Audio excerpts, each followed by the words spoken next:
Okay, so I want to speak to you about the true nature of intuition and the fact that every woman and man in this room is a spiritual leader, because the spiritual leader archetype is the archetype for our times. And those of us who can lead must. It is no longer a negotiable. If it's convenient, when my kids are old enough, when I've paid off my mortgage, when I've got comfortable, when I've lost the 5 kilos, or when I have the house that I need to have, or I found the partner I need to have. We are in extraordinary times. I don't know if you've noticed, but the world is at a crossroads. Those of us who are in this room tonight, those of us who are in our communities, those of us who are having these conversations have a responsibility to take it beyond, can I manifest some nice shit for myself? Can I make my nice little life comfortable? If I'm too loud and too emotive, I did say I maybe didn't need a mic. Using the law of attraction and using our spirituality just to make things a bit nicer and a bit more comfortable for ourselves is the opposite of what we are here to do. To awaken is not about your comfort, it's about your evolution. Do you understand the difference? And so if you are here only in the pursuit of how can I make my life comfortable, then you have missed the point of your spiritual awakening. Those of us who are awakening at this time, at this moment on this planet, are here to lead the revolution, not to make ourselves comfortable. So, are we okay with that? All right. If we're okay with that, we're okay with acknowledging that even if I haven't quite met the spiritual leader archetype in me, I'm willing to meet her or him. Let's talk about the true nature of intuition, because intuition is a gateway drug. Intuition is often what we begin our spiritual journey pursuing. You want to go and learn some more about the psychic arts or mediumship, or you want to learn how to channel, or you might want to learn how to read oracle cards or the tarot. It's often our entry point into our spiritual awakening, yes? Who can agree that they may have started with a weekend workshop in tarot or in some kind of, even, the healing arts like Reiki. These are the entry points into meeting a different version of ourselves. But this is what happens with intuition. Once you go pursuing your intuition, you have to start changing your mind about yourself. You have to give up your idea of, I am limited and finite and separate and alone, because intuition, by its very nature, is the act of connecting to a higher power. Wouldn't you agree?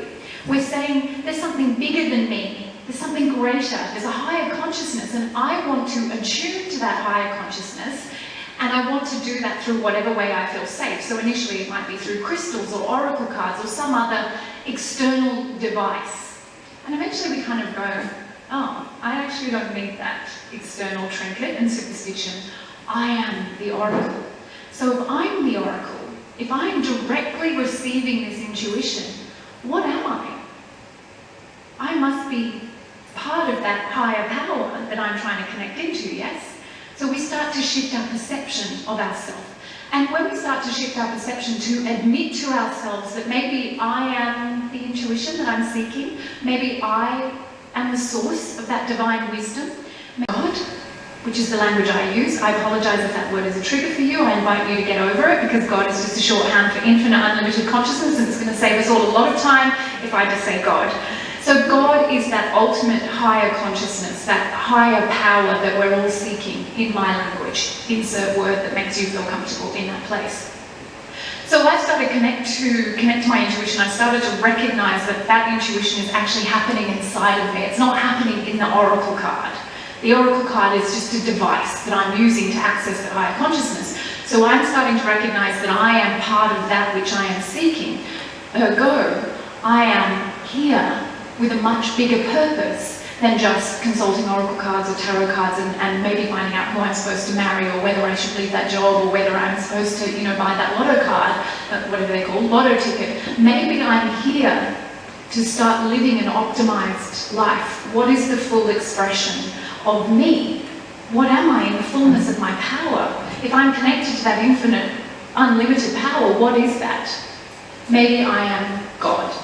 So this is where we come into spiritual leadership. So if I am that infinite power, or at least I can admit that I'm connected to it, am I meant to be living this small, uncomfortable, not particularly exciting life Am I meant to be sitting here, wishing my time away, fantasizing, consulting the pendulum or the oracle card 100 times a day, hoping that it will give me the courage to take some action?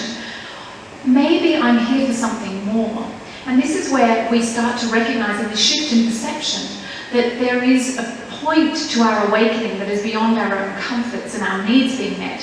Maybe I am here awakening on behalf of all, because if I'm connected to that infinite unlimited consciousness, and I understand that infinite unlimited consciousness, whether we call it the matrix, whether we call it God, whether we call it source, is what I am, then I can't pretend anymore that I'm little.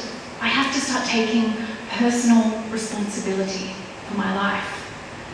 And that can be scary as hell, and sometimes we'll run in the other direction from that. This is why I started talking about sacred leadership or spiritual leadership, because I take women, apologies, but that's just my niche, to meet themselves as God. That's my area of expertise, and I do that by introducing them to their intuition. They think they're coming along to learn how to be an intuitive guide, and I've secretly got them there to show them that they're God, or goddess, or whatever word you want to use in that place. And what would happen is a lot of women, not Daniela because she's amazing and meets her own fear all of the time, a lot of women would get to the end of that program and they would self-sabotage because they were starting to meet their power, they were starting to meet the truth of what they were. And I don't think this is exclusive to women, but as I said, that's just my area of expertise. And I could see time and time again that women were creating conditions which meant they would never have to fully take that personal responsibility for the power of what they were.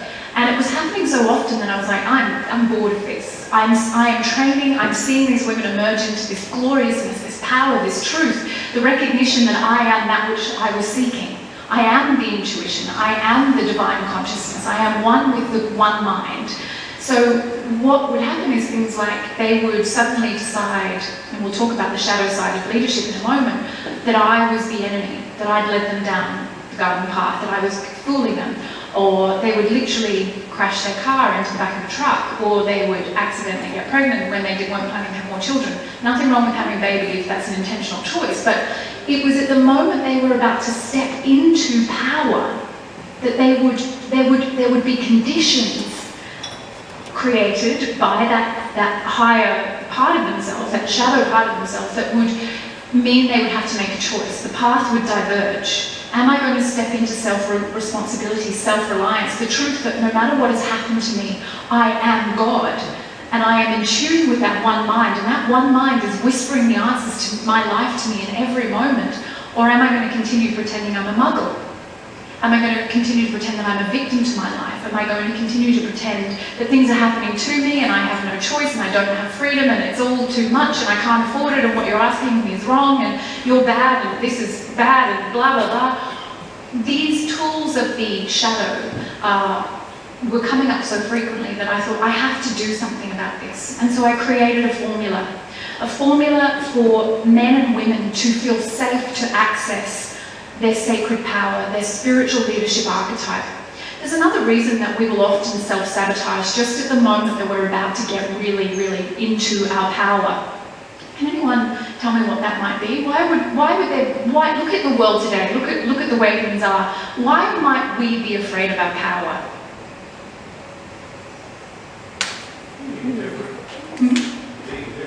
Being different, socially isolated, kicked out of the tribe, no longer part of the community. Brilliant reason that we are totally good at making up stories. I just wanted this little comfortable life.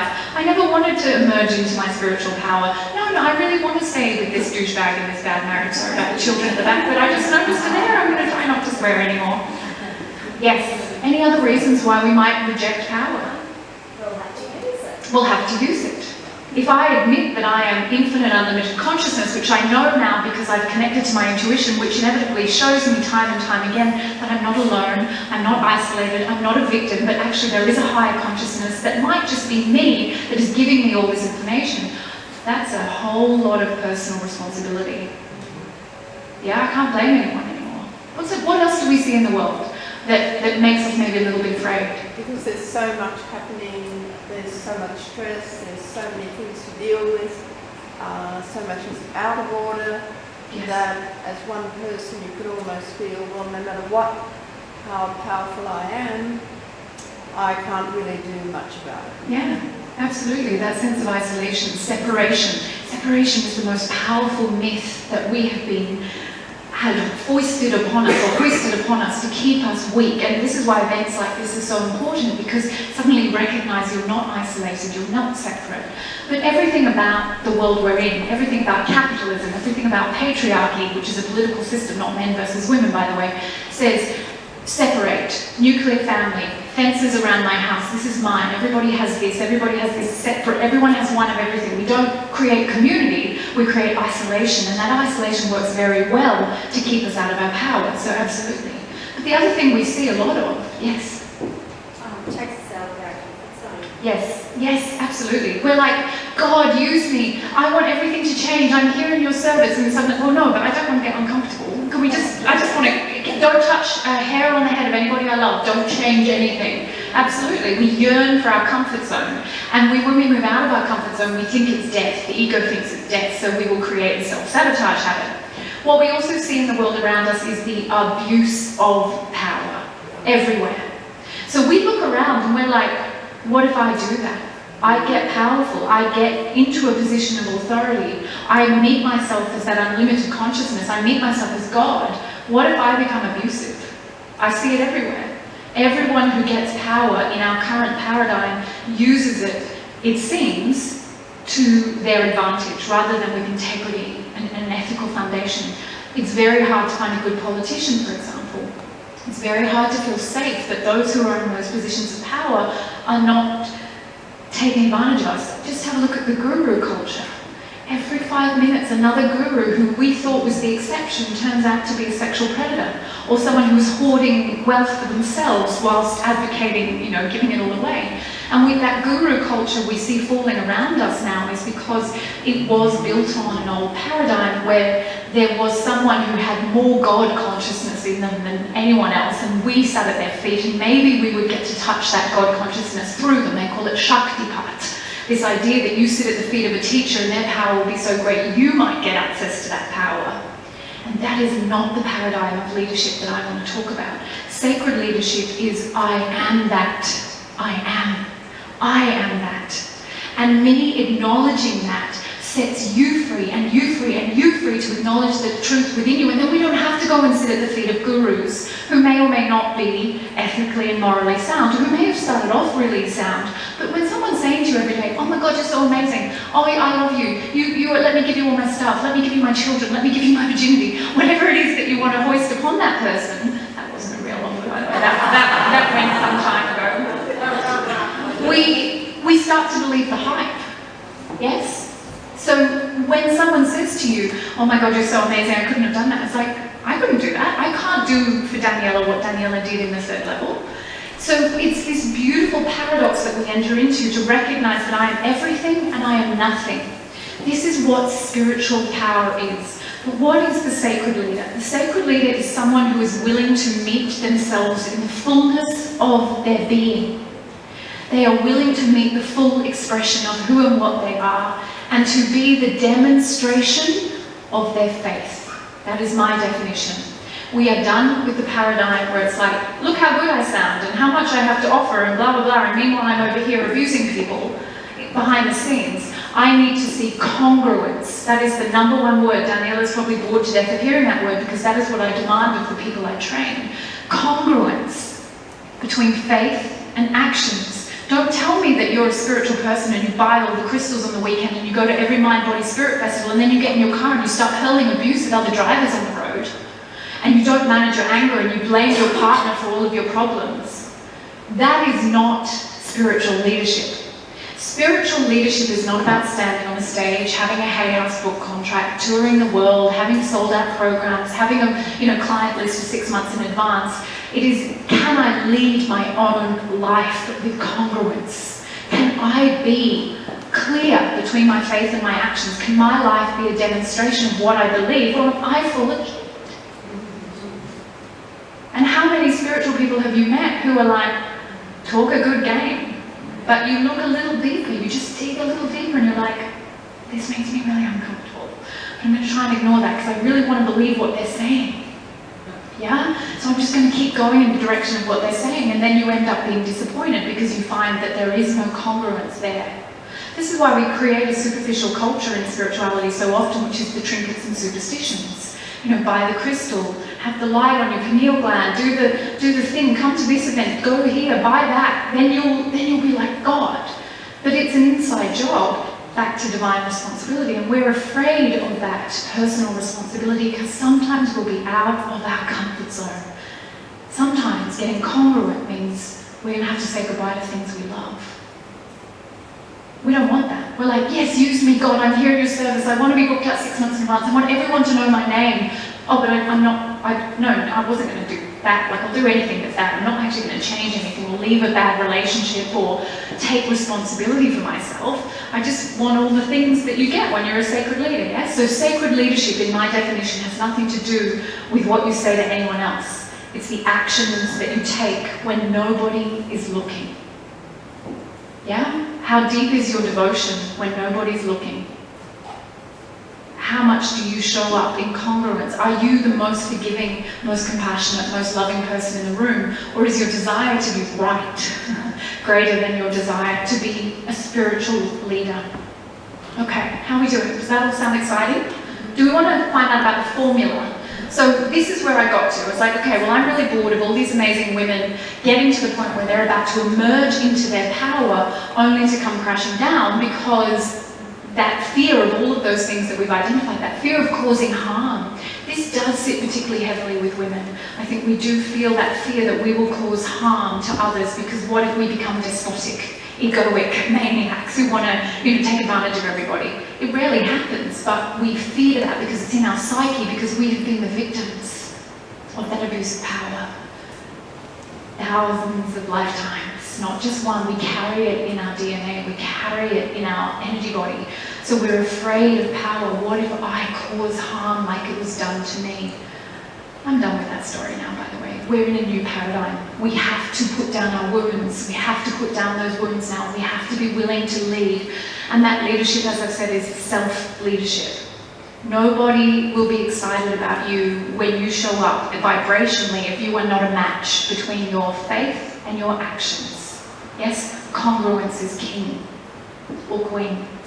So the first step of the formula, this system that I created, hoping to give women a safe way into understanding what sacred leadership is humility. I can of my own self do nothing. It's not about me. So this false humility will often come up instead. False humility is, who am I to do this? Who am I to, like this idea, this inspiration from God or from infinite consciousness will be like, I couldn't possibly do that. It must be a mistake. It's false humility. Who are you not to do it? That is humility. God's come tapping on your shoulder, divine download, huge inspiration, and you're like, oh, I'm not good enough. I can't do that. That is false humility. That's actually egoic. Who am I not to do? Don't say no to God. Who am I not to do what God is asking me to do? Remember, insert word of your choice if God doesn't work for you. That is humility. So instead we replace humility with false humility, which is, oh, I couldn't possibly do that, which is just you sitting in your feelings of low self-esteem and not taking the responsibility to meet your fear around those feelings of low self-esteem. Yeah? Everything comes back to working with our fear. That's a conversation for another time. But the idea is that fear serves us to remember or find those places where we have forgotten that we are God, where we have forgotten our true optimized nature. We are all meant to awaken to the truth of what we are. That is the actual and only purpose of our life. Our purpose of our life is evolution, not comfort. But we have replaced one with the other. And this is the other reason that we have to start with true humility, not false humility. Because humility is associated with another word that's very closely sounding. Can we think of what that word might be? It sounds like humility, but it's got a very different meaning.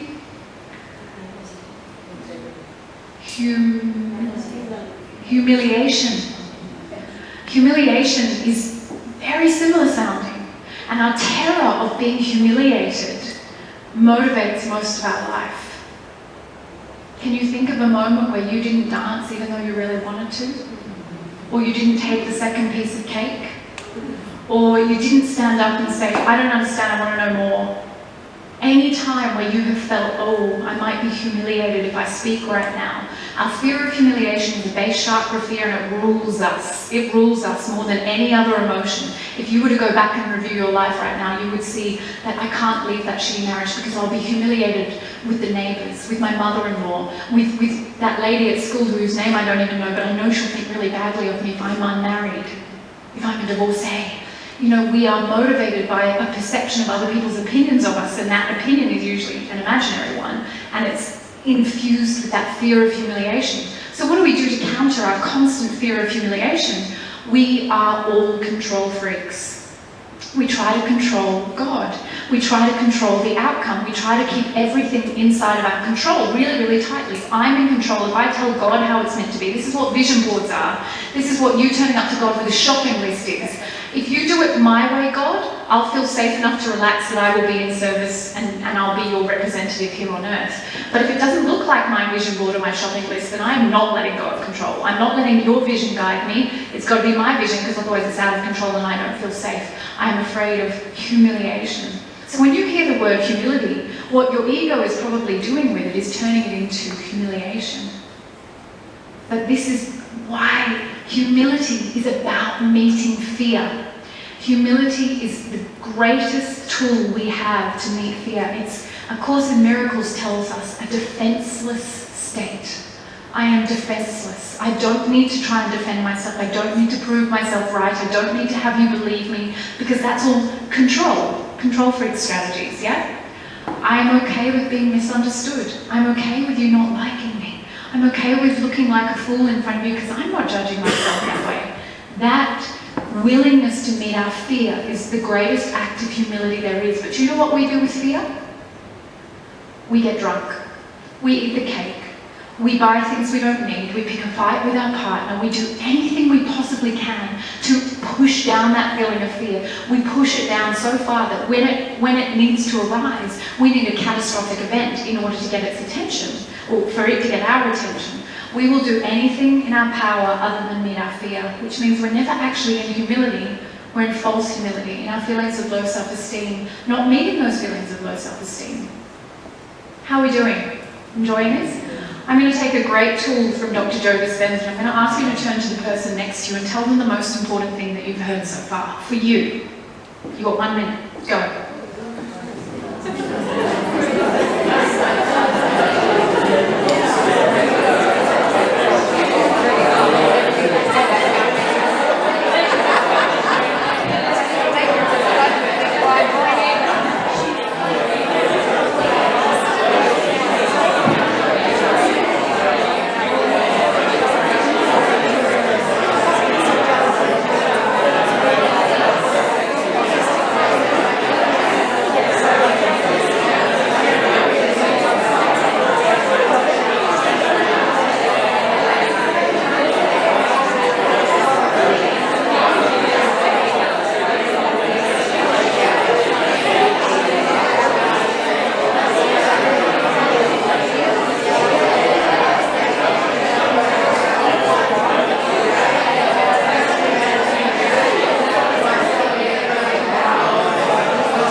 Where something has to change. Fear is not the invitation to get drunk, pick a fight, buy things we don't need, avoid ourselves.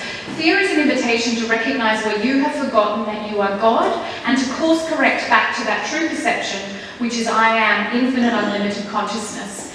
That is putting down your agenda with God. Humility is the recognition that some things are going to have to change, and I'm putting down my agenda with God, and I'm willing to go where God is calling me, where I'm being, which is my prayer all of the time, increase my power to serve. We're going to work with that prayer in a little while.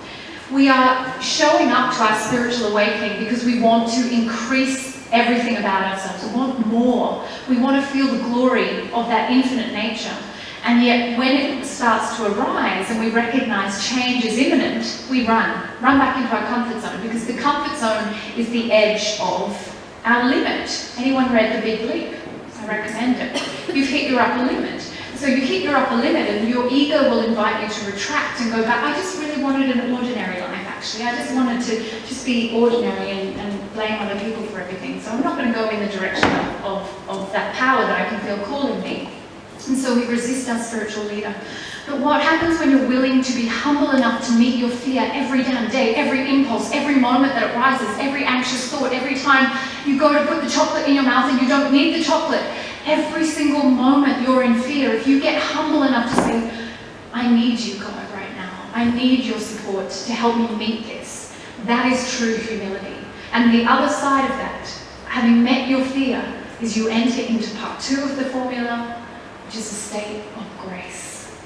On the other side of fear is grace. What is grace? Grace to me is what God feels like. If I were to define a feeling for God, it would be grace. Grace is that feeling that we've all had. I know you've had it because you're here. Even for a moment in your meditation, or watching the sunrise, or hearing the waves, you feel immanence.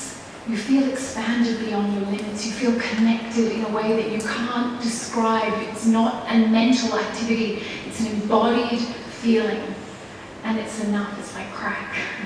It keeps you going. Even when it's literally 1 minute in a whole year of shitty minutes, you keep moving in the direction of that embodied sense of grace. Grace is not an idea. Grace is not a mental activity. Grace is a feeling state. It's what our truth is. It is our birthright. We are meant to be in a state of grace all of the time, but we've settled. We've settled for less than us in our power, less than us in the full expression of our glory, which is us in our spiritual leadership. We do not awaken for ourselves alone. By the time we get to having had the humility to meet our fear and we start to experience grace, that embodiment becomes real. We start to live from that place. It's not linear, by the way. Some days, humility, humility, humility, humility, a little bit of humiliation, a whole bunch of meeting fear, and then we get a moment of grace and it's like, but this actually is a circle, this formula. It's not a line, it's not a race to the finish. That's the old paradigm of power, yes? Is that it's a linear ladder and I'm climbing and I can get to the top of the ladder and I'll be the guru and I'll be enlightened and we're all a race to enlightenment. Some days you're going to feel like Jesus, other days you're going to feel like the beggar in the gutter. You're like, some days I get this spiritual journey, some days I have no idea what is going on. That is normal. That is the growth pains of awakening. Anyone had an operation here? You know when you come out of the anesthetic, you're in that state where it's like, I'm half awake, I'm half asleep. That's all of us right now. We are waking up, but we keep falling back into sleep, and then we wake up a little bit more, and then we keep falling back into sleep. Or the conditions of our life, as someone over here said, mean that we're forced back into sleep because it's easier than dealing with the reality that I am God stuck in this shitty little life. What am I supposed to do with that? So we're in that state in between awakening and unconsciousness, and it's uncomfortable as hell. So much easier being all asleep, yes? And we imagine it's so much easier being all awake, but no one really on this planet has got there yet. But that is part of what this formula is about. My willingness every damn day to be humble enough to listen to God, to not say no to God, to meet my fear as a friendly ally, and to see that my truth is that I am one with the one mind, and things are supposed to feel different, and that is grace. So grace is that embodied state. Once you've experienced it, you can lead from that place. That's why you're all here. You are all spiritual leaders, every single one of you, because you've experienced the grace of that infinite one mind or God consciousness. And that is what you want others to know now. We do not awaken for ourselves alone. We are here in service to a greater good. This is the true hallmark of the spiritual leader. Who here knows their life is for the betterment of someone else? Everyone. You all know that, yes? Even if it's it's just you managing your anger and not being a shit to your partner, even if it's just you not yelling at someone in the street, even if it's just you doing something that is not going to cause harm, there's a greater impulse in you to be kind, to be compassionate, even if you don't know how to get there. And some of you have a much clearer, bigger vision already, which is that you actually do want to write the book that's going to change 1 million people's lives. You do want to create the program that's going to cause other people to come out of the prison of their own consciousness, yes? Who has that yearning? Yes. You want to help liberate consciousness. That is the mark of the spiritual leader. It might be by being the greatest mother or father, or it might be by wanting to be, you know, a billion-dollar best-selling author. All of those things are the spectrum of the same thing, which is I am not here just for myself alone. I'm here for something bigger. And that is what grace feels like. Yes, you're connected to something bigger. My life has greater meaning. And that's what a spiritual leader is. It's a grace-infused leader. You are leading from that place of divine love, which is agape, not human love, but love that is so big, it is unconditional.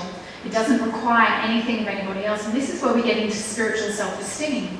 I am no longer looking to the external to validate my existence. Your opinion of me means nothing. And we're going to talk about why this matters when we get into the final phase, which is, well, guess what? Humility, grace. Where do we go? No one who knows is on our path. There's a few people who know the answer. What would be the final phase? And of course it's a circle, because we go back to humility every damn day. Compassion. Compassion is a beautiful word, and it's not the word I use, but I wish I did. But it is a word that would describe this. And I've said it a lot tonight. The sacred leader is here to understand true power. Power.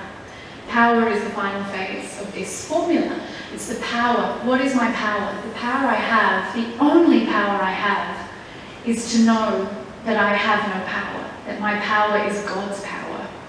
I can of my own self do nothing. This is not about me. I am here in service to a greater good, on a mission that I didn't even get to decide upon, going along a path that I think I've got control over, but pretty sure I'm going to be burning my vision boards before you know it, because I recognize that actually I'm just here doing God's bidding, or the infinite's bidding. And we feel that sometimes, like our life is fated. Yes, there's a destiny that's unfolding, and we're like, I don't know how I ended up here, but I did. It's like it was meant to happen. It was always going to happen. That is divine power. The recognition that I'm in a flow state. My life is moving me in the direction of my greatest evolution. That is not about personal will. It's about divine will. Thy will be done. This is about surrender. So true power is the recognition that we have no personal power, because the personal, individualized, ego-identified self is an illusion. The truth is, I'm not separate. I'm not separate from any one of you here. I am you. There's only one of us here. There is only one consciousness here. Oneness is the first law, the first immutable law, the law of mentalism. All is one. So I do not awaken for myself alone. And here is like, oh, what a relief. I can just get on with being awesome and powerful now, because now I recognize that when I do that, when I give myself permission, I give everybody permission. When I stay little and small and finite, I keep everybody little and small and finite. Individually, we can't get to heaven or God or nirvana or whatever you call it. We can only go as oneness. So you can't make it while everybody else is left behind. We're literally going there together, or we're not going there at all. Which is why those of you in this room who can lead must. If you are free enough to pursue your spiritual life, and you all are because you're here, then you have a divine responsibility now. You can go home tonight and pretend I didn't say this. You can go back to the laws of, manifesting crap to make your own nice little life nicer and neater and all the rest of it. But it will not get you where your soul is calling you to go. I'm not interested in your comfort. I'm interested in your evolution. And you can ask any one of my students. Sometimes that means you're going to hate me. Some days you're going to love me. So let's talk about the shadow side of spiritual leadership. Now we all acknowledge we're all spiritual leaders, because anyone who is awakening at this time is a spiritual leader. Done. Get over your ego fears. Put down all of your self-doubt. Let's just get on with the job. Meet my fear every damn day. Be humble enough to meet my fear that I am not God. move into that state of grace, which is like the embodied experience, which gives me the courage to keep going, merge with my power, which is to allow other people to meet their power. Beautiful? Simple? Go back to the beginning. Every time fear arises, to be humble enough to meet my fear, even though today I don't feel unlimited, Ricky. Today I feel like a piece of shit. I was really mean to my partner, I yelled at my kids, I ate all the cake, I cannot possibly be God. Yes, go meet your fear, move back into that state of grace, own your power, because that's how you free everybody else, and that is your only service. I talk fast, don't I? So then let's talk about what happens. You start to emerge into your leadership, you start to be the demonstration, people start paying attention, even if you're not hanging up your sign as a spiritual leader, even if your job is to sell fruit and veggies or to work at the shops or do whatever you do, your leadership doesn't depend on your job title. So please put that idea down. There's no special conditions for your spiritual leadership other than your willingness to take personal responsibility for your life and to recognize that you're here in service to the greater good. You're not here for your own individual success and happiness. Which, by the way, is kind of the way you get your individual success and happiness. I don't know if you've noticed that. The more you move towards that higher purpose, the more all that stuff that you thought you were turning up to your spirituality for just suddenly starts falling into your life, and you're like, oh, okay, I didn't realize this was going to happen, but it's an inevitable part of this, because the universe also likes to be congruent. The universe matches your vibration. So you don't actually need to be making your vision board. The universe already knows what the highest, most brilliant version of your life is. But when you start putting service at the center of your life, all that shit gets taken care of for you. So you're starting to emerge now. You're starting to shine more brightly. You're starting to be the demonstration of your faith, and people are starting to pay attention to you one way or another. I just really like sitting with you. You just make me feel really good when I'm in your company. Or right up to the fact that, you know, you might write a book and Daniela might be hanging around your table and not going to leave you alone for the whole Paradigm Shift Summit, which was awesome, by the way. You were the best thing about that summit.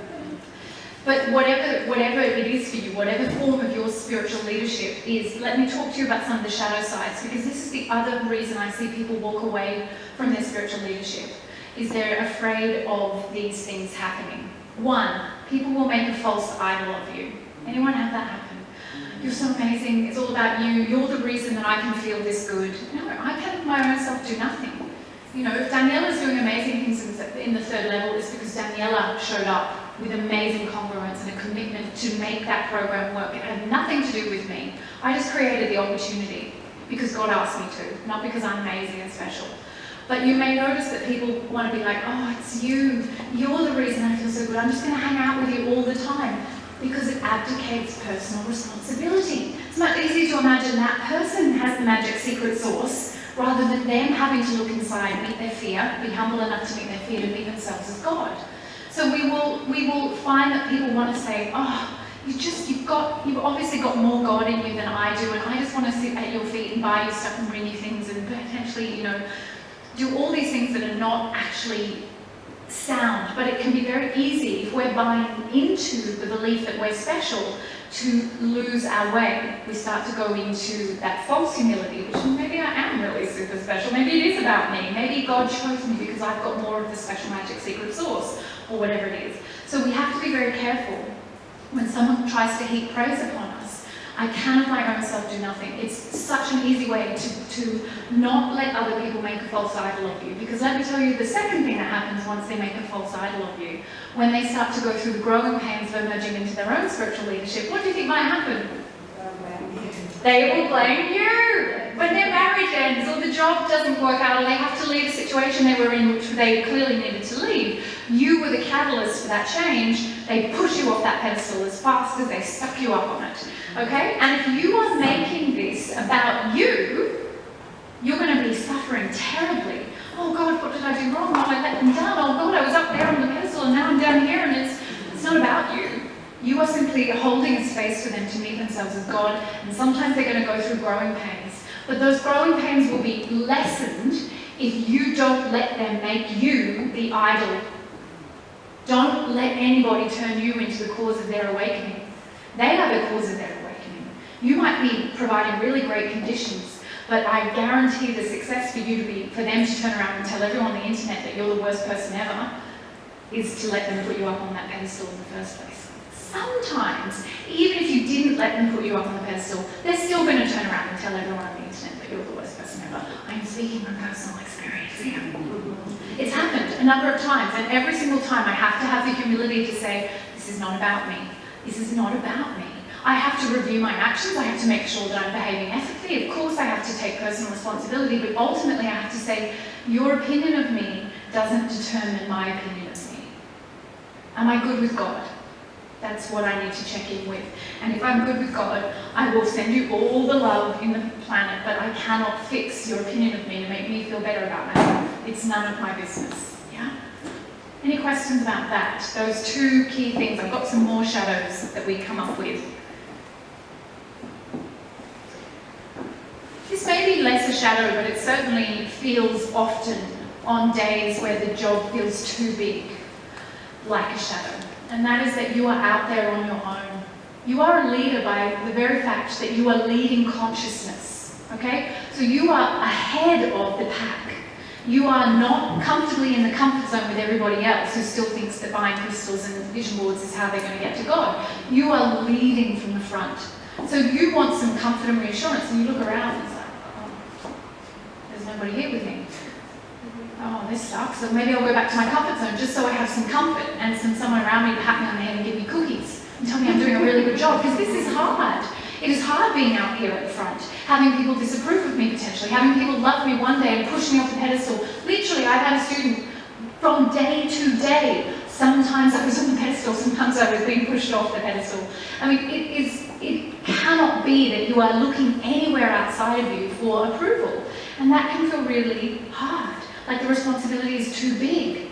You just want someone to tell you you're doing a really good job. But they can't. You have to know, am I doing a really good job? Yeah, I'm good. Are we good? Good. Okay. I'm using that as a metaphor. Of course, God is not up there, God is in here. But for the purposes of visual, it works better if I do that. The next thing about spiritual leadership is that you are, we've said it again and again, but we're going to say it one more time, you are never in your comfort zone.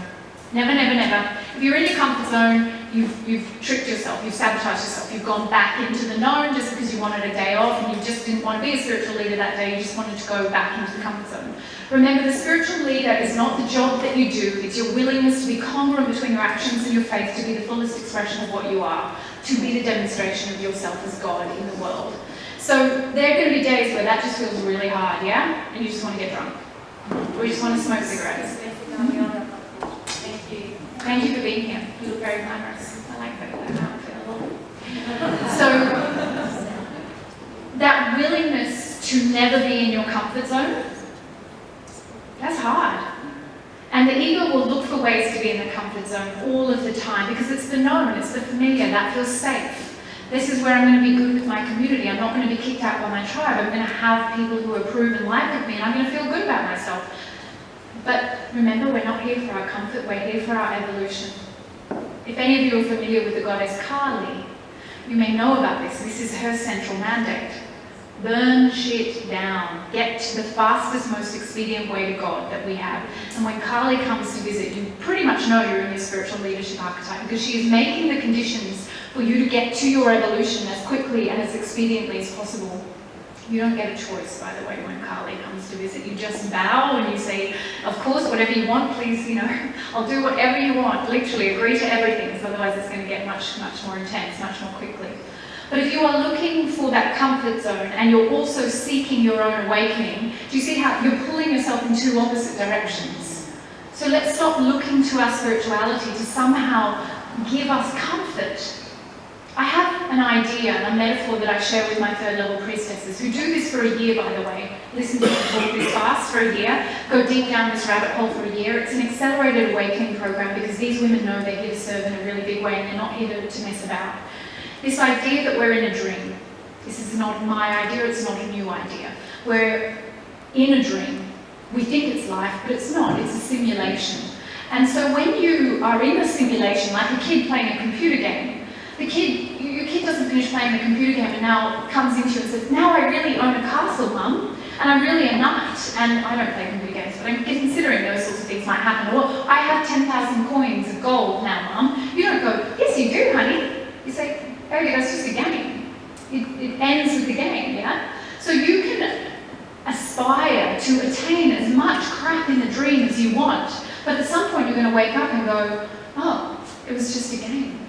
This simulation that I'm walking around in has one function, and its function is to awaken me to the truth of what I am, which is God. So when you try to use the dream to validate yourself, you will always find that it's not enough. For those of us who are awakening, it is never enough. The satisfaction isn't there. You cannot get enough stuff, enough people to love you and confirm you, enough people to tell you how amazing you are, to ever make the dream feel good. It's called moving furniture in a burning building. It's redundant. It's not getting you closer to your God nature. It's trying to comfort your ego. And we as spiritual leaders do not have that right. We do not get to sit in our comfort zone. Are you still willing? Yeah, you are. Because you know. You've experienced it. It's crap. You know what it feels like. And you know what your life is, and you can't ever unknow that. The greatest spiritual text I know is a little film called The Matrix.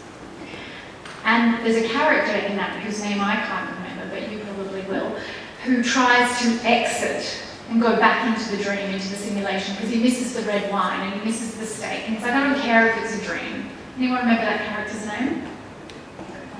Someone knows. But anyway, you can't unknow what you now know. The fact that you are here means that you are already doing this. You are already the leader. What kind of leader are you? Are you congruent between your actions and your faith? I want you to ask yourself that tonight. Really ask yourself, am I the demonstration of my faith, or am I phoning it in? Am I doing this because I want credit with God so I get nice things and a boy to marry me and a house to live in and all the things that are moving furniture in a burning building? Are you really willing to live the rest of your life outside of your comfort zone? And I would argue that you all are. Because you can't unknow who you are and what you're here to do. The spiritual leader is the archetype for our times because we're in a time of choice. Decisions are being made at a huge cosmic level. We can be the tipping point towards the evolution of human consciousness happening in a way that is grace-infused, or we can continue to contribute to the particular trajectory that it looks like we're on now, which is fine. Either way, it's all going to work out one way or another. But we do have a choice right now. And we can contribute greatly because there's only one of us here. We're not getting individually back into that blessed place that we're all seeking, that nirvana, that awakened state of consciousness. So let's be the demonstration. The spiritual leader is someone who is willing to lead themselves. It doesn't matter what your job is, just be willing. I think we are. Yeah.